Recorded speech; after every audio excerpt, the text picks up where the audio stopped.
Hey guys, Chris from here with My Home Group, bringing a quick video to you guys today here on Tip Tuesday regarding a post that I actually shared with everybody on Thursday, the 2nd. You may recall this picture. It was associated with the post. I had put a little bit of verbiage in there regarding why this is such a big deal and why this helps consumers and why this is awesome for everybody out there that's trying to get into the market to purchase a home. Didn't put too much information though, because if you're like me, a couple paragraphs in, you get bored of reading and you move on. So I figured a video would be the most effective way to get this information across to you guys to understand why this is a big deal. Please understand though, I am not a lender. I don't write mortgages. I don't have anything to do with the mortgage industry. I'm a realtor. I deal with helping people buy and sell real estate. But I have a little bit of knowledge. I've done some research, and I've also had some lender partners who have explained some things to me that I'm going to share with you in this video. I do ask my lender partners, if you do see something in this video that maybe I don't explain correctly, maybe I don't go into enough, or maybe I'm off a little bit with the information, please jump into the comment section and share the information so I can learn, and those that watch the video can also learn and understand a little bit better. So, as you may have seen in the little picture that I just showed, loan limits increased to $647,200 for 2022. Currently, we're at $548,250. Which was great, except for the fact that our market has completely blown up and skyrocketed in prices because inventory is still so low and demand is super high. From my understanding, what happens every year, the Federal Housing Finance Agency looks at what's going on in the market and the trends and determines where the loan limits need to be. Are they good where they're at? Do they need to increase? Do they need to decrease? What's going on? From my understanding, this is one of the largest increases we've seen in a long time. In the past couple of years, we've actually seen more and more increases because of what's going on in the market. This is huge because if it stays where it's at, less and less buyers are going to be able to qualify for a conforming loan, and we'll dive into the reason why here shortly.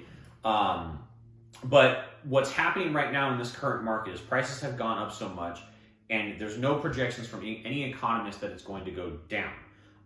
They see a possible slowdown with houses in the market a little bit longer, but local economists are saying that they project our housing prices to be going up, and the average sales price this time next year to be around $510,000, $520,000 this time next year. We're currently at $417,000 as the average sales price.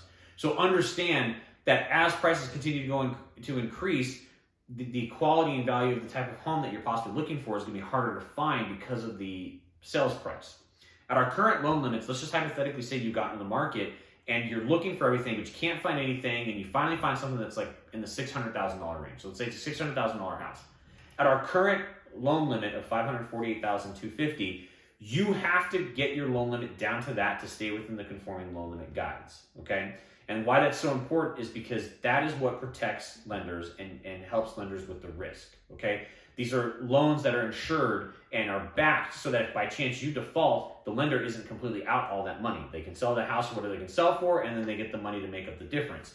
If you don't get down to that loan limit, you have to go to what's called a non-conforming loan, which means you now have to jump through a lot more hoops because there's more risk for the lender. I believe there's things such as 12 months worth of reserves in your bank account, credit scores having to be higher than a 750, a lot more bank statements, a lot more tax records, a lot more work history, like just a lot more stuff you have to provide because there's such a higher risk for a lender when they move forward, and the person that's lending the money is going to want to see all these things, and they want to know that they're going to be protected, that you're going to be able to make the payments, okay? So you find a $600,000 house, you got to get down to $548,250. Well, that means you got to come in with $51,750. And if you're like me, you don't have $51,000 just sitting around. Okay, it's a process, and it makes things super difficult for you as a consumer to get into a home because there's a big difference between a 5% and I would say, what does that come to? That's probably a 15% down payment, roughly. I haven't run the math on it, but that's probably close to. There's a huge difference in those numbers, okay? So now, currently with the price, with the loan limits going up, what that benefits you is same scenario. You find a $600,000 house. Guess what you get to do? You get to only have to put 5% down, and I'll run the math real quick on a calculator just so we can see what that looks like. So at 5%, you're only looking at $30,000. Okay, so that's $21,000 savings that you're coming in with. So it wasn't quite 15%; it's almost 10%, just a little bit less.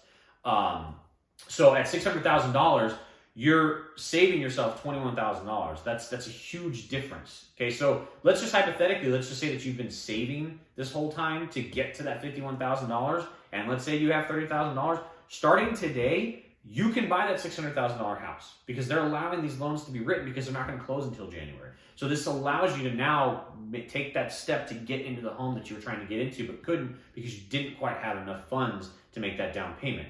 Now, hypothetically, we're going to currently be at $647,200 as the new loan limit. Let's just say you want to max that out. Well, you could potentially go up to a purchase price of $679,560, I think, and then take 5% off of that, and that puts you right at that loan limit. It gives you so much more buying power if you want to use all of that buying power. The benefit of this loan limit going up just means less money out of your pocket when the time comes and means less hoops for you to have to jump through to get into a home. That's the biggest benefit. There's other benefits, I'm sure, as well, but I can't really dive into those because, once again, not a lender, so I don't know all the ins and outs of all those things. But anyways, I hope you guys got something from this video. I really appreciate you being here. If you guys have any more questions regarding this, how you can use this to your advantage getting into the market, how it affects you, or even just how to qualify for a loan at this point, please reach out to me. Feel free to shoot me a text at 623-693-5667. You can call me there as well. If I don't have the answer for whatever your question may be, I can get you in touch with one of my lender partners, and they can answer those questions for you. Once again, my lender partners, if you see anything in here that maybe I didn't touch on or didn't really clarify correctly, please, in the comment section, jump in, share that information. Everyone watching this video as well, if you have questions, you're welcome to ask questions in the comment section as well. Or you can email me at crispyrealty@gmail.com. You guys are awesome. Thank you so much for watching the video. Have a great rest of the week, and we'll talk to you next time.